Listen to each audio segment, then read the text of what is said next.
গোপন সংবাদের ভিত্তিতে জানা যায়, সুন্দরবনে কুখ্যাত ডাকাত রাঙা বাহিনীর সদস্যরা সুন্দরবনের আদাচুকি এলাকায় কিছু জেলেকে জিম্মি করে রেখেছে।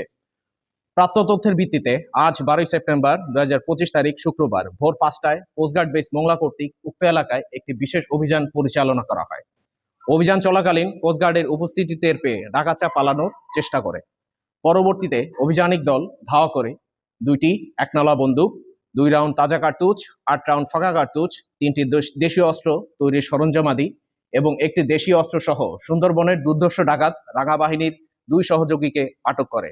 এ সময় তাদের নিকট জিম্মি থাকা 9 জেলেকে উদ্ধার করা হয়। উদ্ধারকৃত জেলেরা জানান, গত 3 সেপ্টেম্বর 2025 তারিখ মাছ ও কাঁকড়া ধরার উদ্দেশ্যে সুন্দরবনে গমন করলে গতকাল রাতে রাঙা বাহিনীর তাদের আটক করে এবং মুক্তিপণ দাবি করে। উদ্ধারকৃত জেলেরা সকলেই খুলনা জেলার দাকব থানার বাসিন্দা। প্রাথমিক জিজ্ঞাসাবাদে জানা যায়, আটককৃত ডাকাত সহযোগী নাসির মোল্লা এবং মিন্টু সর্দার বাগেরহাট এবং খুলনা জেলার বাসিন্দা। তারা দীর্ঘদিন যাবৎ রাঙা বাহিনীর সঙ্গে ডাকাতি এবং ডাকাত দলকে অস্ত্র, গোলাবারুদ ও রসদ সরবরাহের মাধ্যমে সহযোগিতা করে আসছিল।